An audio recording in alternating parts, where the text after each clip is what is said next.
Boa noite. Eu sou o Fantasmão e você acaba de entrar em território assombrado. As histórias que você vai ouvir a seguir foram vividas por pessoas reais, em diferentes cantos do Brasil. Se você aprecia esse tipo de conteúdo, curta esse vídeo, se inscreva no canal e ative o sininho. Agora, apague as luzes e prepare-se para mergulhar em pesadelos alheios. Faz cerca de 4 anos que eu me mudei para esta casa. Ela não era exatamente nova, mas também não carregava aquele peso de décadas sobre suas paredes. Tinha talvez uns 10 anos de vida. No começo, era como qualquer lar. Silêncio, conforto, a sensação boa de recomeço. Mas no início do ano passado, a atmosfera mudou de forma sutil, quase imperceptível no começo, até se tornar um pesadelo. Numa madrugada qualquer, despertei de repente, como se algo tivesse me arrancado de um sonho. Olhei ao redor sentindo a respiração pesada e o coração batendo forte no peito. A porta do meu quarto estava aberta, como eu havia deixado antes de dormir. A luz do banheiro do corredor permanecia acesa, banhando a parede em frente com aquele brilho habitual. Tudo parecia normal, até que percebi. Havia algo na porta. Não era um vulto, não era uma sombra comum. Era algo presente, denso, tridimensional, como se a escuridão tivesse tomado forma. Não tinha rosto, não tinha olhos, e mesmo assim eu sabia que aquela coisa me observava atentamente. Seu corpo indistinto parecia vibrar de leve, como se fosse feito de fumaça sólida. O frio que me envolvia não era apenas da temperatura. Era um frio que vinha de dentro, um calafrio que rasgava os ossos. Cada respiração se tornava um desafio, como se o próprio ar se recusasse a entrar nos meus pulmões. A figura se virou sem pressa, deslizando pelo corredor em direção ao banheiro. Mas o som dos passos.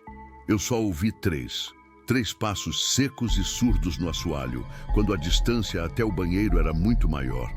Era como se o espaço tivesse sido distorcido ao redor dela. A luz do banheiro, que sempre emanava aquele amarelo suave, agora pulsava em tons alaranjados vivos, alternando entre o brilho quente e uma quase vermelhidão. Como se a casa inteira estivesse respirando, viva, à mercê daquela coisa. Antes que eu pudesse processar, ela voltou. Parou novamente na porta do meu quarto, imóvel, me encarando. E então eu ouvi uma risada abafada. Não era alta, não era grotesca. Era uma risada baixa, quase íntima, como alguém se divertindo discretamente diante do meu medo. Eu senti minha garganta se fechar. Meus punhos cerraram-se tão forte que as unhas penetraram a pele das minhas palmas, fazendo o sangue brotar silenciosamente. Eu queria gritar, eu queria fugir, mas meu corpo estava paralisado. Ao meu lado, meu irmãozinho dormia tranquilo, completamente alheio ao terror que tomava o quarto.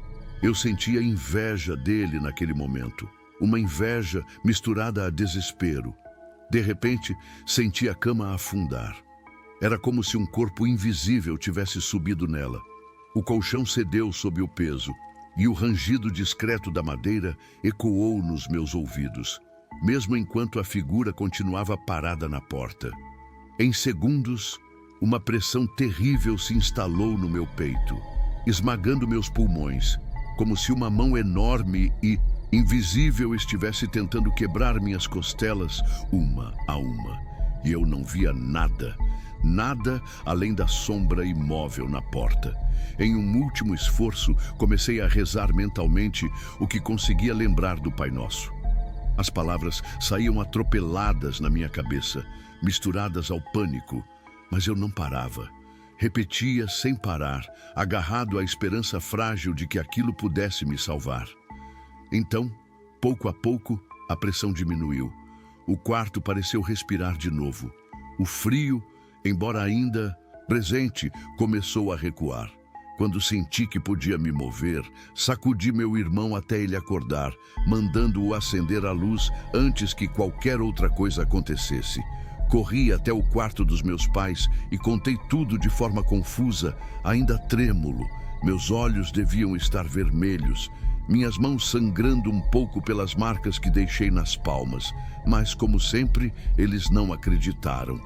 Tentaram me tranquilizar com palavras vazias, sem saber da gravidade do que eu havia enfrentado. Minha mãe, preocupada com a minha insistência, pediu para meu pai verificar a casa. Ele andou por todos os cômodos, olhou portas e janelas. Nada, nenhuma marca de invasão, nada fora do lugar. Era como se aquilo fosse apenas uma criação da minha mente. Mas eu sabia. Com medo de voltar ao meu quarto, fui dormir no quarto da minha irmã, improvisando uma cama no chão. Enquanto subíamos a escada, em silêncio, eu ouvi novamente aquela risada abafada. Uma risada que parecia vir de todos os lados e de nenhum ao mesmo tempo. Olhei para trás. A casa parecia calma, mas eu sabia que estava sendo observado. Deitei no chão, tentando me convencer de que estava seguro. Mas logo ouvi passos arrastados subindo lentamente a escada. Passos pesados, molhados, como se os pés arrastassem algo sujo pelo piso. Meu coração disparou. Sabia que todos nós já estávamos no andar de cima. Não era ninguém da minha família. Era aquilo. O quarto começou a esfriar outra vez. A pressão voltou ao meu peito, dessa vez ainda mais forte. Era como se eu estivesse sendo esmagado por um peso invisível e maligno. Não consegui ver a sombra dessa vez, mas senti a sua presença me rodeando, como se estivesse se preparando para atravessar a última barreira entre nós. Sem forças para outra coisa, comecei a rezar novamente. Cada palavra era um esforço monumental, uma briga contra o desespero, até que aos poucos o peso foi diminuindo e o frio se dissipou. Nessa noite o terror cessou, mas eu mal consegui dormir. No dia seguinte, ainda tomado pelo pavor, procurei um amigo muito religioso. Peguei emprestado um crucifixo de madeira, na esperança de encontrar alguma proteção real. No momento em que entrei em casa com ele, senti o cheiro forte de queimado. Procurei por toda parte. Cozinha, tomadas, fios, nada. O cheiro vinha do crucifixo. Era como se ele estivesse sendo lentamente consumido por dentro, sem queimar por fora. Como se algo invisível estivesse tentando destruir aquele símbolo de fé. Toda vez que eu cruzava a porta de casa, o cheiro se intensificava. Toda vez que saía, o cheiro desaparecia como mágica. Durante semanas, isso se repetiu. Por fim, cercado pelo medo e pela desesperança, pendurei crucifixos pela casa, espalhei imagens de santos por todos os cantos e me obriguei a rezar toda noite, mesmo quando as palavras tremiam na minha boca. E foi, assim, a força, que a paz foi voltando. Hoje a casa é tranquila, mas eu jamais esqueci. Nunca. E mesmo agora, às vezes, ao apagar a luz e deitar a cabeça no travesseiro, sinto uma presença silenciosa me observando na escuridão, como se aquilo nunca tivesse ido embora, apenas estivesse esperando eu esquecer. Este relato foi encontrado em um diário abandonado à beira de um rio, cujo nome é desconhecido. O livreto estava encharcado, mas a tinta permanecia intacta. Se arrependimento matasse, mas eu já morri. E pior, continuo aqui, sentindo cada batida de um coração que já não pulsa. Eu me lembro bem demais. O tempo não apagou nada, apenas tornou cada memória mais cortante. 50 anos. 50 anos revirando o mesmo instante maldito em minha mente. Naquela noite, voltei para casa às 3 da manhã. A rua estava silenciosa, mergulhada em névoa. Lembro que o vento cortava a pele, e mesmo assim, eu segui em frente. Entrei, devagar, sem fazer barulho, e me inclinei para beijar meus pais adormecidos. Meus dedos roçaram a pele morna deles. Um toque que eu daria tudo para sentir mais uma vez. Mas não houve despedidas, nem palavras, apenas o frio. Saí como um fantasma e caminhei até a rodoviária. Cada passo parecia me afastar não só da casa, mas do mundo inteiro. Ainda vestia o vestido branco da festa da Keila. Uma ironia cruel. O vestido que brilhou sob as luzes da festa agora parecia pesar toneladas, encharcado de tristeza. Com 10 reais suados na mão, entrei no ônibus dos operários. O cheiro de graxa e cansaço preenchia o ar. Eu sentei no fundo, olhando para o vazio da estrada. Cada quilômetro parecia arrancar pedaços de mim. Então, vi a ponte maior. Aquele monstro de concreto sobre o rio Esmeralda. Sem pensar, gritei para que parassem. Minha voz ecoou estridente, cortando o silêncio da madrugada. O motorista, assustado, freou bruscamente. O ônibus quase tombou no rio. O destino talvez já estivesse me puxando. Desci.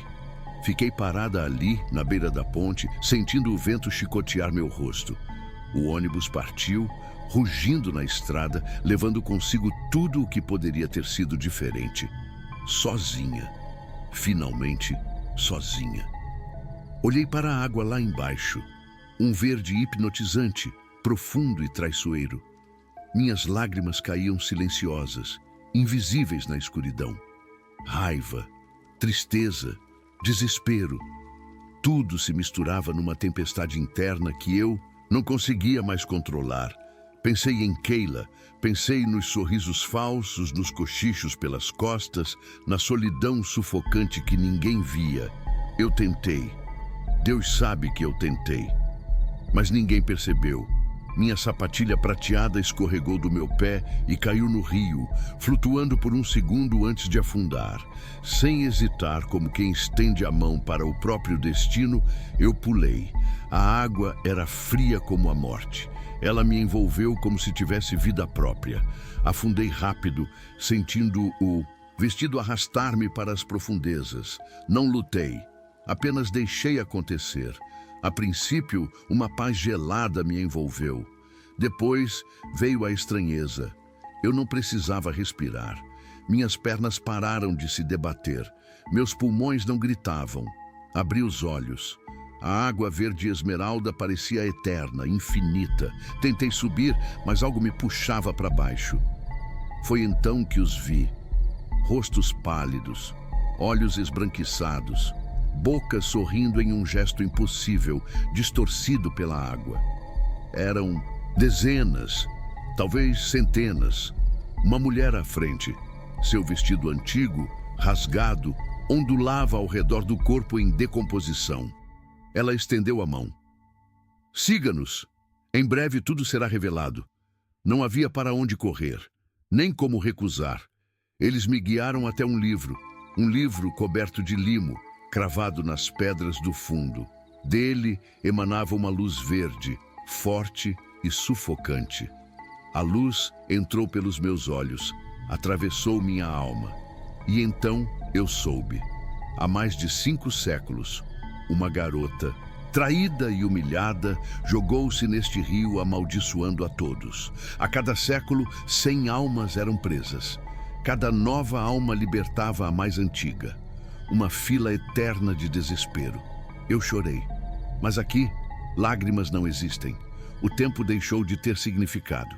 Nossos dias, se é que existem dias, são preenchidos por um jogo insano com peixes azuis que nadam entre nós, sem medo. Não é diversão, é punição. Uma lembrança amarga de que ainda somos capazes de querer, de perder, de sofrer. Eu não participo, prefiro ficar aqui com este diário. Um brinde ridículo da festa da Keila, a única coisa que sobrou para mim. A tinta não se desfaz, o papel resiste. Talvez uma maldição dentro da maldição. Agora, minha pele apodrece lenta e dolorosamente. Pedaços se soltam, meus ossos aparecem. Meus olhos, uma vez cheios de sonhos, agora não passam de buracos vazios. Faltam 50 anos. 50 longos anos até que minha vez de sair chegue. E quando isso acontecer, talvez eu já tenha esquecido quem eu fui. Eu só queria voltar. Queria poder sentir o calor do sol, o cheiro da chuva, a voz dos meus pais me chamando. Queria poder viver minha vida imperfeita. Agora só resta esperar. Preso, apodrecendo no fundo do rio Esmeralda, consciente, morta, mas sem jamais morrer de verdade. Há mais ou menos 2 anos, eu trabalhava numa estamparia de tecidos junto com outras 6 meninas, todas entre 16 e 18 anos. Éramos novas, cheias de energia, e a ideia de trabalhar juntas parecia perfeita, até que descobrimos que não estávamos sozinhas ali. A estamparia funcionava numa casa antiga, caída aos pedaços, escondida numa rua lateral pouco movimentada. As paredes eram úmidas e amareladas, e o cheiro de mofo era tão forte que parecia grudar na nossa pele e nas roupas.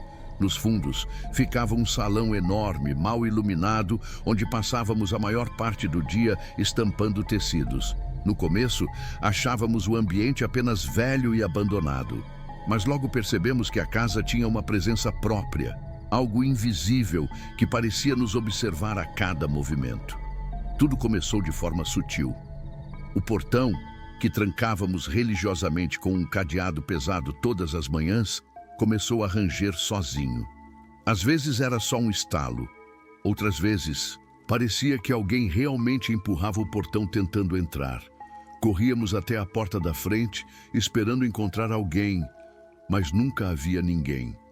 E o mais assustador, algumas vezes encontrávamos o cadeado misteriosamente aberto, pendendo solto, balançando como se tivesse acabado de ser tocado. No início, tentamos racionalizar. Vento forte, ferrugem. Talvez alguma de nós tivesse esquecido de trancar direito. Mas com o tempo, ficou impossível negar que havia algo errado. O aparelho de som também começou a agir de forma estranha. Ele ligava e desligava sozinho, mudava de estação sem que ninguém o tocasse. Às vezes, do nada, o volume aumentava até o máximo, ensurdecedor, nos fazendo largar o que estávamos fazendo para correr até ele e desligá-lo. Outras vezes, músicas antigas, que ninguém conhecia, começavam a tocar. Melodias tristes, quase lamentos, que faziam o salão inteiro parecer mais frio, mais escuro. Mas o pior eram os sons. Barulhos de batidas secas ecoavam pelo salão, como se alguém socasse as caixas onde guardávamos os tecidos com força brutal. Corríamos assustadas para conferir, mas as caixas sempre estavam firmes, imóveis, como se zombassem da nossa preocupação. Sentíamos o chão vibrar com os impactos, como se a casa estivesse respirando, viva, irritada. Então aconteceu o incidente das lâmpadas. 3 lâmpadas de reposição ficavam encostadas contra uma parede, prontas para uso. Estávamos no meio da tarde, trabalhando, quando a primeira lâmpada explodiu de repente. O estouro foi tão violento que todas gritamos, e estilhaços voaram em todas as direções, cortando o ar com sons agudos. Antes que conseguíssemos reagir, a segunda lâmpada estourou também, lançando mais cacos pelo salão. Estávamos em pânico. Com medo de que a última lâmpada explodisse também, uma das meninas, tremendo com lágrimas nos olhos, tentou pegar a terceira para afastá-la. Assim que seus dedos tocaram o vidro, a lâmpada explodiu na mão dela. Ela ficou paralisada, olhando para a mão sangrando, como se o tempo tivesse congelado ao redor. O corte era profundo e um filete de sangue escorria pelo seu pulso. Depois desse episódio, não conseguimos mais ignorar. Reunimos coragem e fomos falar com nossa patroa. Ela ouviu tudo com ceticismo, cruzando os braços e lançando olhares de desdém. Disse que era psicológico, que nossa mente jovem e impressionável estava criando situações que não existiam, que era coisa da nossa cabeça, só que a casa tinha outros planos para ela. Algumas semanas depois, estávamos novamente no salão. Ela me ensinava como preparar uma nova técnica de estampa e segurava o pincel com a mão firme, mergulhando-o delicadamente num balde de tinta azul escura. O gesto era suave, controlado. mas no instante em que ela ergueu o pincel, a tinta explodiu para todos os lados, como se tivesse sido empurrada por uma força invisível e violenta. Foi uma cena surreal. A tinta voou como um borrifo de sangue, respingando no tecido, no chão, nas roupas, no rosto e até no cabelo dela. Eu, que estava a cerca de 2 metros de distância, também fiquei completamente suja. A tinta parecia ter vida própria, espirrando em ângulos impossíveis. Quando consegui enxugar o rosto e abrir os olhos, vi que ela ainda estava congelada na mesma posição, o pincel suspenso no ar, os olhos arregalados de puro terror. Seu rosto estava pálido como giz, a boca entreaberta sem conseguir emitir um som. Ficamos ali, imóveis, por longos segundos que pareceram uma eternidade. Finalmente ela balbuciou. O que foi isso? Eu dei um sorriso amargo e disse: acredita na gente agora? A partir daquele momento ela mudou completamente de postura. Começou a trazer incensos, a queimar sálvia, a fazer orações baixas enquanto trabalhávamos. Ela até chegou a consultar uma senhora que dizia entender dessas energias ruins, mas nada parecia acalmar a casa. Parecia que quanto mais tentávamos afastar aquilo, mais ela reagia, como um animal acuado. Em poucas semanas, ela decidiu. Mudaríamos de endereço. A mudança foi feita às pressas, sem despedidas, sem sequer olharmos para trás. Era como se estivéssemos fugindo. E, de certa forma, estávamos. Chamávamos aquela presença de Fred, meio em tom de brincadeira para aliviar o medo. Mas, no fundo, nenhuma de nós conseguia brincar de verdade. Todas sabíamos que, de algum modo, havíamos dividido aquele espaço com algo que não compreendíamos, algo que não queria ser ignorado. Depois que saímos, o Fred ficou. Ou talvez tenha encontrado novos inquilinos para assustar. E até hoje, às vezes, quando ouço um barulho de madeira rangendo ou um som súbito e inexplicável, não consigo deixar de me perguntar: será que o Fred ficou mesmo para trás? Até hoje, eu não sei muito bem como explicar o que aconteceu naquela noite. Nunca tive um lado sensitivo muito forte. Nunca vi coisas estranhas, nem tive experiências que não pudesse explicar. Sempre fui extremamente racional, do tipo que busca uma justificativa lógica para tudo. Entre meus amigos, eu era conhecida como a mais cética. Sempre que alguém contava uma história sobrenatural, eu tentava analisar friamente, tentando encontrar a explicação mais plausível. Mas, naquela noite, algo diferente aconteceu. O irmão de uma amiga minha sofreu um acidente gravíssimo de moto. Infelizmente, ele não resistiu aos ferimentos. Lembro que o telefone tocou de madrugada. Minha amiga estava arrasada. A voz dela mal saía entre os soluços. Ela me contou sobre o acidente e informou onde seria o velório. Eu não pensei 2 vezes. Me arrumei às pressas e fui ao encontro dela no hospital onde o corpo havia sido levado. Chegando lá, encontrei o setor de velórios. Havia 3 pequenas salas. Em uma delas estava a família da minha amiga. Outra sala também abrigava um velório e a terceira estava vazia, as luzes meio apagadas. Era tudo muito silencioso, com um ar pesado que só quem já esteve em um lugar assim entende. Fui direto até minha amiga, que estava inconsolável. Sentei-me ao lado dela, segurei sua mão e apenas fiquei ali. Sem palavras, apenas tentando passar algum conforto com minha presença. Era madrugada ainda, por volta das 3 da manhã. O enterro seria só às 13h. Passei horas ao lado dela. Quando o relógio marcou 8h, alguns dos nossos amigos começaram a chegar. A fome já apertava, e então pedi para um deles ficar com ela enquanto eu ia até a padaria próxima buscar algo para comer. A padaria estava cheia e não havia onde sentar. Comprei 2 coxinhas e um refrigerante e voltei para o hospital. Achei que seria desrespeitoso comer perto da família enlutada, então procurei um canto mais afastado e silencioso. Escolhi um banco próximo à sala vazia, onde me sentei para comer em paz. Enquanto mordiscava a coxinha, distraída nos meus pensamentos, olhei sem querer para dentro da sala vazia. E então o vi, um garotinho. Devia ter uns 9 ou 10 anos. Estava sentado sozinho numa cadeira encostada no canto da sala, os ombros encolhidos, o olhar perdido. Na hora, meu pensamento foi imediato. Quem em sã consciência traz uma criança para um velório? Olhei em volta. Nenhum adulto por perto, nenhum rosto conhecido. O menino estava completamente só. Quando percebeu que eu o havia notado, ele me encarou fixamente. Não era um olhar agressivo ou triste, era vazio, distante. Achei que talvez ele estivesse com fome. Sem pensar muito, estendi uma das coxinhas na direção dele. Ele não se mexeu, nenhum movimento. Hesitante, levantei e me aproximei. Sentei ao lado dele, tentando ser gentil. Perguntei se ele queria comer, se queria um pouco do refrigerante. Nada, nenhuma palavra, apenas aquele olhar vazio. Deixei a coxinha e o refrigerante na cadeira ao lado dele e, com um sorriso triste, disse que ele podia pegar se quisesse. Depois de alguns segundos em silêncio, achei melhor deixá-lo sozinho. Talvez estivesse triste demais, talvez estivesse tentando lidar com a perda de alguém querido do jeito dele.